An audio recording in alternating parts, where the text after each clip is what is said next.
आज का विषय है, क्या आप रिटायर्ड हैं? जिस क्षण मनुष्य आगे बढ़ना बंद कर देता है वह पीछे जाता है। जिस क्षण वह संतुष्ट होकर बैठ जाता है तथा और आगे अभिप्सा नहीं करता, वह मरना शुरू कर देता है। जीवन है गति, जीवन है प्रयास, जीवन है आगे की ओर बढ़ना, एक पहाड़ी चढ़ाई चढ़ना, नए नए ज्योति शिखरों को पार करना और भविष्य की चरितार्थता की ओर अग्रसर होना। विश्राम करने की इच्छा से बढ़कर खतरनाक वस्तु कोई नहीं है। हमें विश्राम की खोज करनी चाहिए कर्म में, प्रयास में, आगे की ओर बढ़ने में, उस सच्चे विश्राम की जो भागवत कृपा में पूर्ण भरोसा रखने से, इच्छाओं के अभाव से, अहम पर विजय प्राप्त करने से मिलती है। मैं अपनी मेज पर बैठा कार्य में व्यस्त था और साथ ही काउंटर के बाहर सोफे पर बैठे बुजुर्ग सज्जन से वार्तालाप भी कर रहा था। अचानक उन्होंने पूछा, क्या आप रिटायर्ड हैं? नहीं, मैंने कहा। लेकिन अभी आपने बताया कि आप पुणे में रहते हैं, तो फिर आप यहां आश्रम में इतने लंबे समय के लिए कैसे रहते हैं? मैं उनका प्रश्न समझ रहा था, लेकिन सोच समझकर पूछ लिया, क्यों? पुणे में रहने, आश्रम में लंबा समय गुजारने और सेवा निवृत्त होने का आपस में क्या संबंध है? नहीं, वो उनकी उलझन सुलझने के बजाय और उलझ गई।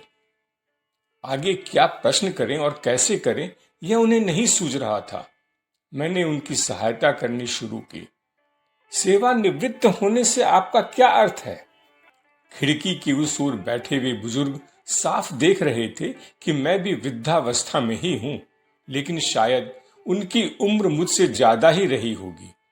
गला साफ करके उन्होंने धीरे से पूछा, क्या आप नौकरी करते थे? यह स्पष्ट था कि सेवा निवृत्त होने से उनका तात्पर्य था नौकरी, व्यवसाय या पेशे से निवृत्ति। नहीं, मेरा अपना व्यवसाय था। वे थोड़ा आश्वस्त हुए और थोड़ा विस्तार से बताने लगे कि वे जैविक खेती करते हैं, बीच बीच में आश्रम आ जाते हैं। मुझे अपनी बात कहने का सूत्र मिल गया। क्यों? आश्रम में क्यों आते हैं? मुझे अच्छा लगता है, बड़ी शांति मिलती है। यहाँ का जीवन बड़ा सरल, आडंबर विहीन और सीधा साधा है। सुकून मिलता है, जीवन का सुख अनुभव होता है और मिलता है भाग दौड़ की जिंदगी से थोड़ा विश्राम। उन्होंने मुस्कुराते हुए कहा। मैंने पूछा, आपके परिवार में और कौन कौन है? उन्होंने बताया कि उन्होंने अपनी सारी जिम्मेदारियों का निर्वाह कर लिया है, बच्चों की शादी कर दी है, सब अपनी अपनी नौकरी में लगे हैं और पत्नी आध्यात्मिक प्रवृत्ति की है। मैंने उन्हें बीच में ही टोका, जब आपको यहाँ अच्छा लगता है तब आप भी लंबे समय के लिए यहाँ क्यों नहीं आ जाते? उनके चेहरे पर फिर एक उलझन लटक गई। मेरे प्रश्न का उत्तर देने के बजाय उन्होंने प्रश्न किया, आप यहाँ क्या करते हैं? मैं देखता हूँ यहाँ न पूजा पाठ होता है, न ही कीर्तन प्रवचन। मैंने बताया कि प्रातः उठने से लेकर रात्रि सोने तक फुर्सत नहीं मिलती, कुछ न कुछ चलता ही रहता है। संक्षेप में अपनी दिनचर्या बताई और पूछा, आपको क्या लगता है, खिड़की के इस ओर बैठा मैं कुछ काम कर रहा हूं या विश्राम कर रहा हूं? नहीं नहीं भाई साहब, आप तो बड़ी अच्छी सेवा का काम कर रहे हैं। आप भी बड़े अजीब आदमी हैं। आपने अभी बताया कि आपको यहाँ का जीवन बड़ा अच्छा लगता है। आपके विचार से मैं यहाँ अच्छा काम कर रहा हूं, तब आप फिर यहाँ लंबे समय के लिए क्यों नहीं आते? वे सोफे पर से उठकर मेरे समीप आ गए और फुसफुसाकर धीरे से पूछा, क्या यह आश्रम आपको अच्छी तनख्वाह भी देता है? और इसके साथ साथ जोड़ा, मैं जब रिटायर हो जाऊंगा तब आऊंगा। मैं हंस पड़ा। अब आपके रिटायर्ड होने में क्या बाकी है? अब तो ईश्वर ही आपको दुनिया से रिटायर्ड करेंगे। जहां तक आश्रम के कुछ देने की बात है, हाँ, आश्रम मुझे बहुत कुछ देता है। मसलन बड़ी शांति देता है, सरल और सीधा साधा जीवन देता है, सुकून देता है, जीवन का सुख देता है और इनके साथ ही देता है एक विश्वास और आत्मसंतोष कि जीवन में आखिर कुछ करने का मौका मिला। अब आप ही बताइए, जो इतना कुछ देता है, जिसने जीवन को सार्थक बना दिया, उससे कुछ लूं कि दूं? आप ठीक ही कह रहे हैं। जिसके पीछे पूरा जीवन दौड़ते रहे, वह इतनी सहजता से आपने हासिल कर लिया। समाज से लिया ऋण भी चुका रहे हैं और एक सुकून की जिंदगी भी जी रहे हैं। भाई साहब, आप भी एक बहुत अच्छा कार्य कर रहे हैं। जैविक खेती। आप अपने कार्य को अपने लिए न कर समाज के लिए करना प्रारंभ कर दीजिए। जो कुछ भी पैदा करते हैं उसे समाज और माँ को अर्पित कर दें।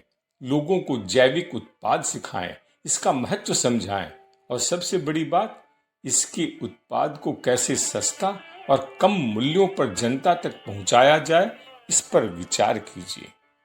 और अगर ये न कर सकें तो आश्रम आ जाएं। यहाँ कई एक एकड़ जमीन है, यहाँ आश्रम के लिए कीजिए और फिर देखिए आपका जीवन भी बदल जाएगा। सेवानिवृत्ति का अर्थ क्या है? विश्राम का समय, एक ऐसा समय जिसमें आरोहण है, अवरोहण नहीं।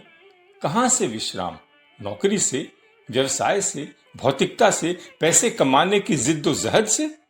जो करते रहे हैं उससे आगे की सोचना और उस पर कार्य करना, यह जीवन से विश्राम नहीं है।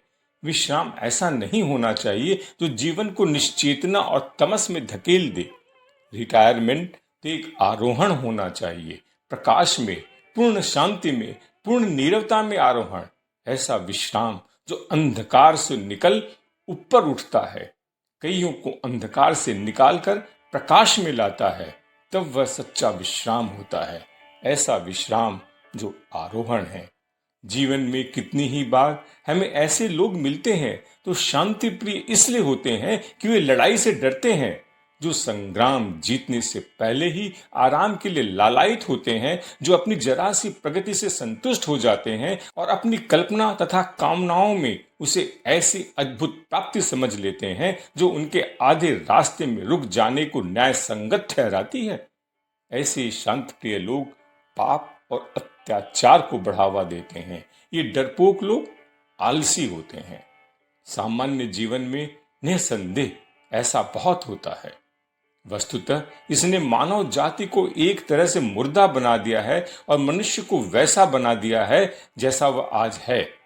जब तक युवा हो, काम करो, धन, सम्मान, पद का अर्जन करो, थोड़ी दूर दृष्टि रखो, कुछ बचाओ और एक पूंजी जमा कर लो, पदाधिकारी बनो, ताकि जब तुम 40 को हो तो आराम कर सको, अपनी आमदनी का और बाद में पेंशन का उपभोग करो। जैसा कि लोग कहते हैं, सुअर्जित विश्राम का आनंद लो। बैठ जाना, रास्ते में रुक जाना, आगे न बढ़ना, सो जाना, समय से पहले कब्र की ओर चल देना है। जीवन के उद्देश्य और प्रयोजन के लिए जीना ही बंद कर देना, बैठ जाना, यह रिटायरमेंट नहीं, मौत है। सच्चा विश्राम चेतना को विस्तृत करने से, विश्व भावापन्न बनने से मिलता है। संसार जितने विशाल बन जाओ और तब तुम सदा आराम में रहोगे। कर्म की अतिशयता में, रणस्थली के बीचों बीच, विविध प्रयासों के पूर्ण प्रवेग में तुम अनंतता और शाश्वतता की विश्रांति को अनुभव करोगे। यह है सच्चा रिटायरमेंट। लाइक करें, सब्सक्राइब करें, परिचितों से शेयर करें, अपने कमेंट्स ऑनलाइन दें।